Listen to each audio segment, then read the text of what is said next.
परमसुखदं केवलं ज्ञानमूर्तिं द्वन्द्वातीतं गगनसदृशं तत्त्वमस्यादिलक्ष्यम् एकं नित्यं निर्मलमचलं सर्वधी साक्षी भावातीतं पूर्णरहितं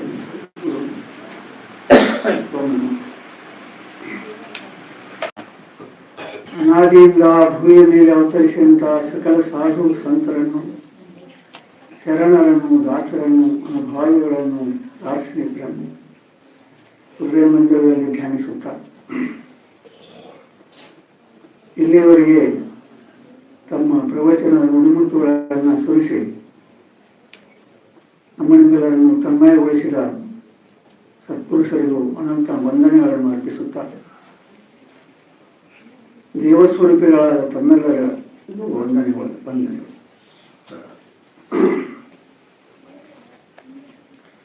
ಇವತ್ತಿನ ವಿಶೇಷ ಮಾಸಿಕ ಕಾರ್ಯಕ್ರಮದ ಅಂಗವಾಗಿ ರಿಕರಣದ ವಿಷಯ ದ್ವೇಷ ಬಿಡು, ಎಲ್ಲರನ್ನು ಪ್ರೇಮಿಸು.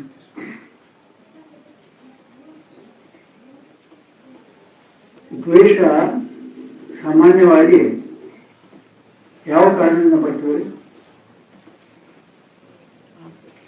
ದ್ವೇಷ ಯಾಕೆ? ದ್ವೇಷ ಭಾವನೆ ಹೃದಯಾಂತರಾಳದೊಳಗೆ ಯಾವ ಕಾರಣದಿಂದ ಹೋಗ್ತದೆ ಅಂತ ವಿಚಾರ ಮಾಡಿದ್ರೆ ಆಸೆಯಿಂದ ದ್ವೇಷ, ರಾಗ ದ್ವೇಷ ಎರಡು ಜೋಡಿಗಳು. ರಾಗ ಎಲ್ಲರ ಅಲ್ಲಿ ದ್ವೇಷ ಬಂದೈತೆ ಅಂದ್ರೆ ಅದಕ್ಕೆ ರಾಗದಿಂದ ಬೇರೇನು ಭೌದೀನ ಮುಂಟೆ ಮಹಾತ್ಮರೇ. ಮಹಾ ಏನು ಮಾರಿ ಯಾವುದಪ್ಪ ಅಂದ್ರೆ ಭವದ ಬೀಜ ಅಂದ್ರೆ ದುಃಖದ ಬೀಜ. ಎಲ್ಲ ರಾಧಾಂತಕ್ಕೂ ಕಾರಣವಾದ ಬೀಜ ಯಾವುದು ಅಂದ್ರೆ ರಾಗ. ಅಂದ್ರೆ ರಾಗ ಅಂದ್ರೆ ಏನು? ಯಾವುದಕ್ಕಿಂತ ರಾಗ ಅಂತ ರಾಗ ಅಂದ್ರೆ ವಿಷಯೇಂದ್ರಿಯಗಳ ಮೂಲಕ ಮನಸ್ಸು ಏನು ಬಯಸಿ ಅವುಗಳನ್ನು ಹೊಂದಬೇಕು, ಭೋಗಿಸಬೇಕು ಅನ್ನುವಂತ ಲಾಲಚ್ ಅಥವಾ ಏನು ಆಸೆಯನ್ನು ಕರಿತೇವ, ಅದಕ್ಕೆ ರಾಗ ಅಂತ. ಹೌದ್ರಿ? ಆ ರಾಗ ಅದೇ ಏನು ಯಾವಾಗ ಬಿಡ್ತು ಮನಸ್ಸಿನೊಳಗ ಅದಕ್ಕೆ ಯಾವ್ಯಾವುದು ಪ್ರತಿಬಂಧಕ ಅಥವಾ ವ್ಯಂಜನಗಳು ಉಂಟಾಕವ ಅಲ್ಲಿ ಏನ್ ಬಂದ್ರೆ ದ್ವೇಷ ಹುಡ್ತು. ಕಾಮ ಯಾವಾಗ ಬಿಡ್ತು ಅವಾಗ ಕ್ರೋಧ ಹುಡ್ತು. ಲೋಭ, ಮೋಹ, ಮದ, ಮತ್ಸರ, ಆರು ಗುಣ ಎಲ್ಲ ಹಿಡಿ ತಾಳಕತ್ತು. ಹೌದಲ್ರಿ? ಅದಕ್ಕ ಕಾಮನಿಂದನ ಎಲ್ಲ ಅರಿಷಡ್ ವರ್ಗಗಳು ದ್ವೇಷ ಅತಿಯಾದ ಅರಿಷಡ್ ವರ್ಗಗಳ ಅತಿಯಾದ ಒಂದು ದುರಿತವನ್ನೆಸುವಂಥ ದುರ್ಗುಣ ಅಂತ ಕರೀತೀವಿ. ಹಿಂಗೆ ಸಾಮಾನ್ಯ ವಿಚಾರ ಮಾಡಿದರೆ ಈ ದ್ವೇಷಕ್ಕೆ ಯಾಕೆ ತುತ್ತಾಗ್ತಾ ಇದೆ ಅಂದ್ರೆ ರಾಗದಿಂದ ದ್ವೇಷ ಹುಟ್ಟಿದೆ. ಅದಕ್ಕೆ ರಾಗವನ್ನು ಶಮನ ಮಾಡಬಹುದು ಮಹಾತ್ಮಗಳಾಗ್ತದೆ. ರಾಗ ಯಾಕೆ ಹುಟ್ಟಿದ ಅಂದ್ರೆ ವಿಷಯ ಭೋಗಾಸಕ್ತಿಯಿಂದ ರಾಗ ಹುಟ್ಟಿದ. ದೇಹ ನಾ ಅಂತ ತಿಳ್ಕೊಂಡಾಗ ರಾಗ ಹುಟ್ಟು. ಮೊದಲು ದೇಹ ಭಾವ ಮೂಲ ಕಾರಣ ರಾಗಕ್ಕೆ. ಮತ್ತೆಲ್ಲರೂ ದೇಹ ಭಾವದೊಳಗೆ ಏನೋ ದೇಹಾತೀತರಾಗಿ ಒಬ್ಬರ ದೇವೋ ವಿಚಾರ ಮಾಡಿದ್ರ ಯಾಕ್ರಿ? ದೊಡ್ಡ ಇದು ಯಾವ್ದಂದ್ರೆ ಈ ದೇಹ. ಅಪ್ಪು ಹೇಳಿದ್ರು ಪಂಚಮಹಾಭೂತಗಳು ಅಂತ. ಎಷ್ಟು ದೇವಗಳು ಬರ್ಕೊಂಡು ಅಂತ ಹೇಳಿದ್ರು? 5 ದೇವಗಳು ಬರ್ಕೊಂಡು ಅಂತ ನಮಗೆಲ್ಲ ಪಂಚಮಹಾಭೂತಾತ್ಮಕವಾದ ದೇಹನ ನಾ ಅಂತ ಕುಂತಿರಲಿಲ್ಲ. ಯಾಕ್ರಿ? ಪಂಚಭೂತಾತ್ಮಕವಾದ ದೇಹನ ನಾ ಅಂತ ಕುಂತೇವಂದ್ರ ಆ 5 ದೇವಗಳು ಬಡ್ಕೊಂಡವ್, ಮಹಾಭೂತಗಳು ಬಡ್ಕೊಂಡವ್. ಇವು ಬಡ್ಕೊಂಡು ಏನ್ ಮಾಡಿದಾವಂದ್ರ ನಮ್ಮ ಬುದ್ಧಿಯನ್ನ ಕೆಡಿಸ್ತಾವ. ಬುದ್ಧಿ ಭ್ರಮಾಧೀನಾಗಿದೆ. ಮೂರು ವಸ್ತುಗಳು ಏನವು? ಒಂದು ದೇಹ, ಮನಸ್ಸು, ಅದಕ್ಕೂ ಇವೆರಡಕ್ಕೂ ಅತೀತವಾದದ್ದು ಆತ್ಮ ಅಂತ ಹೇಳ್ತಾರೆ. ಹೌದಲ್ಲ? ದೇಹ ಭಾವದೊಳಗೆ ದೇವ ಜಾಗ್ರ ಎಲ್ಲ ಏನು ದೇಹ ಭಾವದೊಳಗೆ, ಜಾಗ್ರ ಪ್ರಪಂಚ ದೇಹ ಭಾವದೊಳಗೆ ಐತಿ.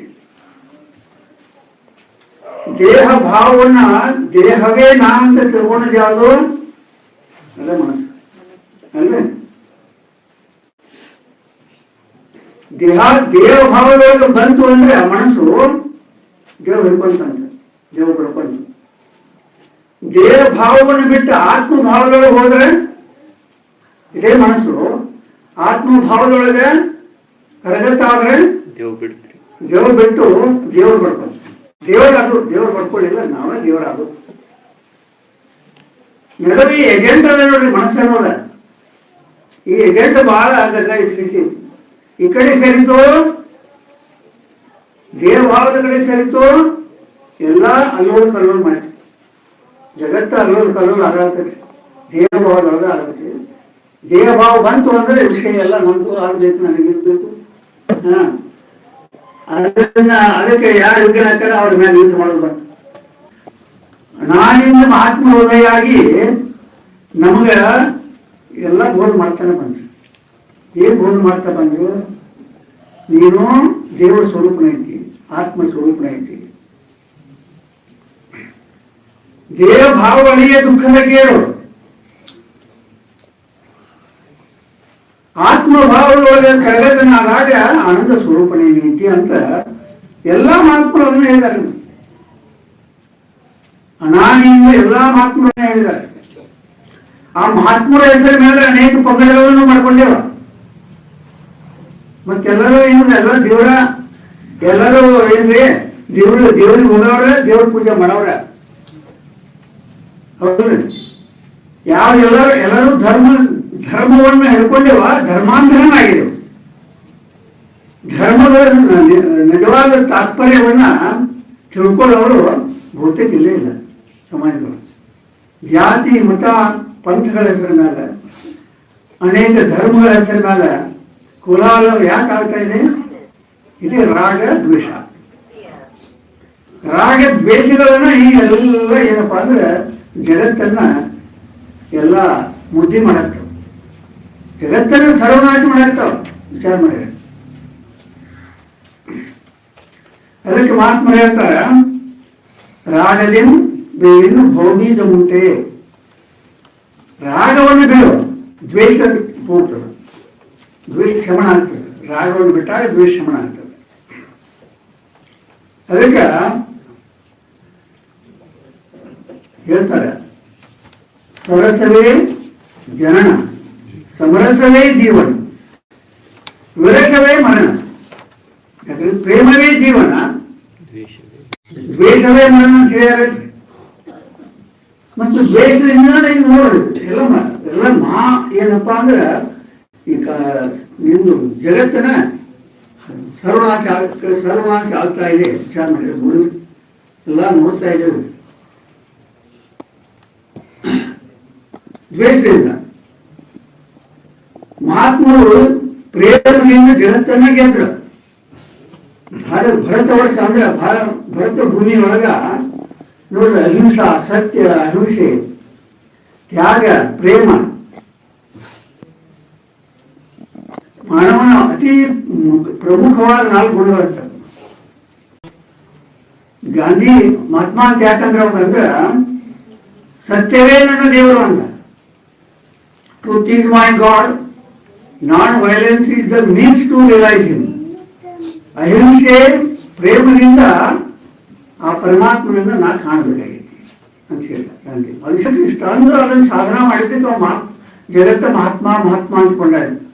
ಅವನು ನಿಜವಾಗಿ ಏನಿಲ್ಲ, ಸದ್ಗುರು ಸಿದ್ಧಾರೂಢರು, ಶಿವಾನಂದರು ಹೊಂದಿದಂತ ಪರಮ ಸುಖ ಶಾಂತಿಯನ್ನು ಇನ್ನೂ ಹೊಂದಿರಲಿಲ್ಲ, ಸಾಧನೆ ಒಳಗಿದ್ರು. ಆದರೂ ಜಗತ್ತು ಮಹಾತ್ಮ ಅಂದ್ಕೊಂಡಾಯ್ತವ. ಸತ್ಯದ ಆರಾಧಕರು ಯಾರ್ಯಾರ ಜಗತ್ತಿನೊಳಗೆ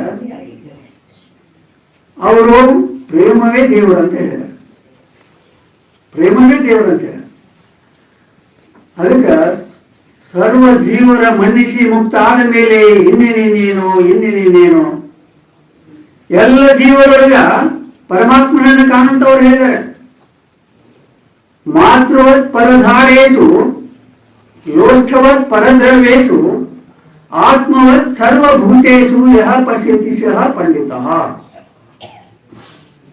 ಉಪನಿಷತ್ ವಾಕ್ಯ ಏನ್ ಹೇಳ್ತದಂದ್ರೆ, ಎಲ್ಲ ಹೆಣ್ಣು ಮಕ್ಕಳನ್ನು ತಾಯಂದಿರಂತೆ ಕಾಣು. ಅದೇ ರೀತಿ ಕೌಂಟರ್ ಪಾರ್ಟ್ ಅದು ಬರ್ತದೆ. ಹೆಣ್ಮಕ್ಳಿಗೇನು ಗಂಡು ಮಕ್ಕಳನ್ನು ಸಹೋದರತ್ವದಿಂದ ನೋಡುವಂತ ಬರ್ತದೆ.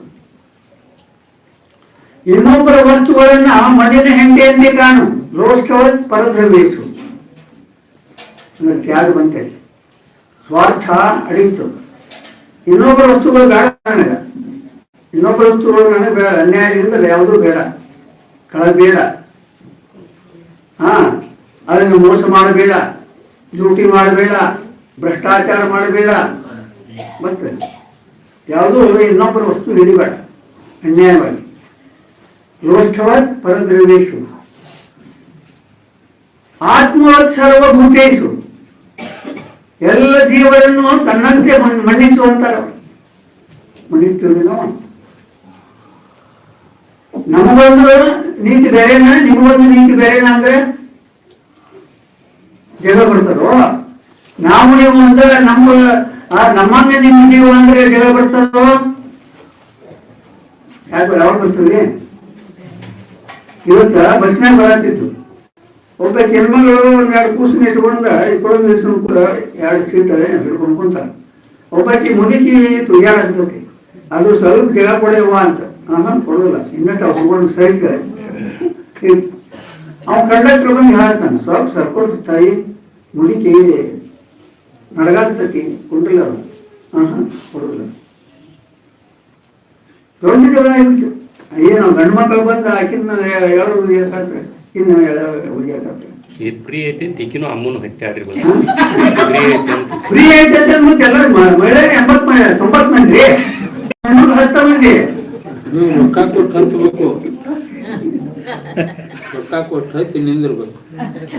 ನಮ್ಮನ್ನ ಆಳವರನ್ನ ಅಷ್ಟೇ ಚಂದ ಮಾಡ್ಯಾರಲ್ಲ, ಕಾನೂನು ಏನ್ ಮಾಡಕ್ ಆಗುಲ್ಲ. ಇರ್ಲೆ ಅಂದ್ರೆ ಹೊಂದಾಣಿಕೆ ಏನೋದು ಇಲ್ಲ ಅಂತ ನಮ್ಮಲ್ಲಿ ಅಲ್ಲಿ ದೊಡ್ಡ ರಾಧ ಅಂತ ಎದ್ದು ಬಿಟ್ಟು ಬಸ್ ಸಿಟಿ ಒಳಗೆ ಹಾಕಿ ನಿಲ್ಲಿಸ್ತಾರೆ ಕಂಡಕ್ಟರ್. ಇವ್ರು ಜಗಳಕ್ಕೆ ಹೋಗಿ ಮೇಲೆ ಅಲ್ಲೇ ಮತ್ತೆ ಬರೀ ಒಂದು ಸಣ್ಣ ವಿಷಯಕ್ಕೆ ಎಷ್ಟು ಅರ್ಧಾಂತ ಮಾಡ್ತಿರೋ ಅಂತ. ಎಲ್ಲರೂ ಪ್ರೇಮ ನಮ್ಮಂಗೆ ನಾವು ನಿಮ್ಮಂಗೆ ನಾವು ಅನ್ನೋ ಪ್ರೇಮ ಇದ್ರೆ ಜಗಳ ಬರ್ತದ್ರಿ. ಜಗಳ ದ್ವೇಷ ಅಲ್ಲ, ದ್ವೇಷ ಅಂತ ಆಗಕ್ಕಲ್ಲ ಅಂತ ತಿಳ್ಕೊಂಡಾಳ, ಅದಕ್ಕೆ ನ್ಯಾಯ ಬಂದೈತಿ. ನಾನು ಹಿಂಗ ಆಗಕ್ಕಿದೆ ನೀನು ತಿಳಿಬೇಕಿಲ್ಲ, ಹೇಳಿದ್ದೆ ಜಗಳ. ಅದಕ್ಕೆ ನಾವು ನಮ್ಮವರಂದ್ರೆ ಪ್ರೇಮ, ಇನ್ನೊಬ್ಬರಂದ್ರೆ ದ್ವೇಷ. ಆ ಮಹಾತ್ಮರು ಏನ್ ಹೇಳ್ತಾರಂದ್ರೆ, ಎಲ್ಲರಲ್ಲಿಯೂ ನಿನ್ನಂತೆ ನಿನ್ನೊಳಗಿರುವಂತ ಜೋರನೆ ಎಲ್ಲರಿಗೂ ಇದ್ದಾನೆ. ಸರ್ವ ಜೀವರನ್ನು ಮನ್ನಿಸಿ ಮುಕ್ತ ಆದ ಮೇಲೆ ಇನ್ನೇನು ಶಾಶ್ವತೇನು ಇಲ್ಲ. ಅಲ್ಲಿಗೆ ಸ್ವರೂಪ ಜ್ಞಾನ ಆರೊಡನೆ ವೈರತ್ವ, ಆರೊಡನೆ ಮಿತ್ರತ್ವ, ಆರಣ್ಯರನಿಗೆ ಎಲ್ಲ ನಮ್ ಸ್ವರೂಪಕ್ಕೆ ಬಂತಂದ್ರೆ ಯಾರು ಅದನ್ನ ತಾನು ಬಿಟ್ಟು ಯಾರು ಇಲ್ಲ. ಈ ಭಾವ ಬಂದ್ರ ಯಾಕಾಗ್ತದ್ರಿ ಇಷ್ಟು ಎಲ್ಲ ಕುಲಾಗ? ಜಗತ್ತಿನ ವಿಚಾರ ಮಾಡಿದ್ರೆ ಎಷ್ಟು ಎಂತ ಕೋಟಿ ದಶಕೋಟಿ ಸಾವಿರಾರು ಕೋಟಿ ಯುದ್ಧಗಳಲ್ಲಿ ಹಾಳಾಗಿ ಹೋದು. ಇನ್ನು ಎಷ್ಟು ಜನರು ಸತ್ರ ಸಾಯ್ತಾರೆ, ಇನ್ನು ಬಾಂಬಿಂಗ್ ನಡೆದಕ್ಕೆ ಇದನ್ನೆಲ್ಲ ವಿಚಾರ ಮಾಡಿದ್ರೆ. ಈಗ ಏನೋ ಸ್ವಲ್ಪ ಸಾಮ್ರಾಜ್ಯ ನಮಗೆ ತಿಳಿದೈತೆ ಅಂತ ವಿಚಾರ ಮಾಡಿದ್ರೆ, ಭಾರತ ದೇಶ ಇದನ್ನು ಪೂರ್ಣ ತೋರಿಸಿಕೊಟ್ಟದ್ರಿ ಇತಿಹಾಸಗಳು. ಅಶೋಕನ ಕಾಲದಲ್ಲಿ ಅಹಿಂಸಾ ತತ್ವದ ಮೇಲೆ ಖಡ್ಗವನ್ನ ಹೆಸರು ಖಡ್ಗವಲ್ಲ, ಕೇವಲ ಅಹಿಂಸಾ ಬೋಧದ ಮೇಲೆ, ಸತ್ಯ ಅಹಿಂಸಾ ತತ್ವದ ಮೇಲೆ, ಪ್ರೇಮ ತತ್ವದ ಮೇಲೆ ಜಗತ್ತನ್ನ ಗೆದ್ರು. ಅಶೋಕ ಚಕ್ರವರ್ತಿ ಅಂತ ಜಗತ್ತನ್ನ ಗೆದ್ದ. ಭಾರತ ದೇಶ ಅಷ್ಟ ಅಲ್ಲ, ಇಂದಿನ ಅಫ್ಘಾನಿಸ್ತಾನ್, ಪಾಕಿಸ್ತಾನ ಅಂತ ನಮ್ಮ ದೇಶದಾಗ ಎತ್ತು ಬಿಟ್ಟರು.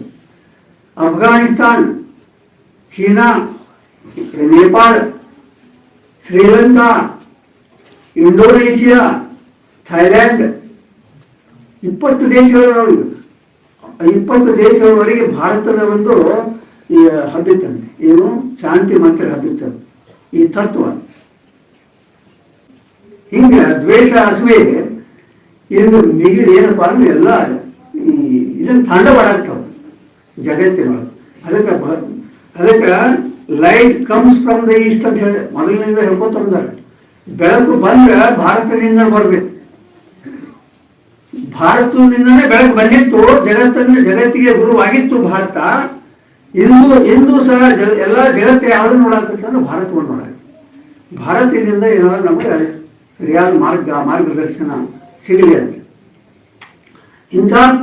ಇಂಥ ಒಂದು ಪ್ರಶ್ನೆಗಳಲ್ಲಿ ನೀವು ನಮ್ಮ ಭಾರತ ಸಮಾಜ, ನಾವು ಭಾರತೀಯರಾದವರು, ನಮ್ಮಲ್ಲಿ ಎಷ್ಟು ತಿಳುವಳಿಕೆ ಉಂಟಾಗುತ್ತೆ ನಮಗೆ. ನಮ್ಮಲ್ಲಿ ದೇವಶಾಸ್ತ್ರ ಮೊದಲು ಹೋಗ್ಬೇಕು. ನಮ್ಮಲ್ಲಿ ಮೊದಲ ಏನು ಸಾಮರಸ್ಯ ಬರಬೇಕು. ಸಾಮರಸ್ಯವೇ ಜೀವನ, ದ್ವೇಷವೇ ಮರಣ ಅನ್ನುವಂಥ ಮಾತನ್ನು ತಿಳ್ಕೊಂಡು ನಾವು ಸಾಮರಸ್ಯ, ಜಾತಿ ಮತ ಪಂಥಗಳ ಭೇದಗಳನ್ನೆಲ್ಲ ಬಿಟ್ಟು ನಾವು ಒಂದಾಗಿ ಸಲುವಾಗಿ ದ್ವೇಷವನ್ನು ಬಿಟ್ಟ ಪ್ರೇಮದಿಂದ ಬದುಕುವುದನ್ನು ಕಲಿಯೋಣ. ಜಾತಿಗತ ಪಂಥಗಳ ಭೇದಗಳನ್ನು ಅಳಿಸಿ, ಅದು ನೀವು ಹೆಣ್ಮಕ್ಳು ಗಂಡ್ಮಕ್ಳು ಅನ್ನುವಂಥ ಭೇದಗಳನ್ನು ಅಳಿಸಿ ಜಗತ್ತಿಗೆ ಶಾಂತಿ ಮಂತ್ರವನ್ನು ನಾವು ನೀವೆಲ್ಲರೂ ಕೊಡುವಂತಹ ಯೋಗ್ಯತೆಯನ್ನು ಪಡ್ಕೊಳ್ಳೋಣ. ನಮ್ಮ ಋಷಿಮುನಿಗಳು ನಮಗೆ ಇದೇ ಮಾರ್ಗದರ್ಶನವನ್ನು ಕೊಟ್ಟಾರ. ಎಲ್ಲ ಈ ಮಾನವ ಜಾತಿ ಮಾನವ ಕುಲ ಒಂದೇ ಅನ್ನುವಂಥ ತತ್ವದ ಅಡಿಯೊಳಗೆ ನಾವು ನೀವೆಲ್ಲರೂ ಬದುಕೋಣ. ಆ ರೀತಿ ಬೆಳಕನ್ನು ಪಡೆದು ಬೆಳಕನ್ನು ಪಸರಿಸೋಣ ಅಂತ ಹೇಳ್ತಾ ನನ್ನ 4 ಮಾತುಗಳನ್ನು ಗುರುಪಾದಕ್ಕೆ ಸಮರ್ಪಿಸಿ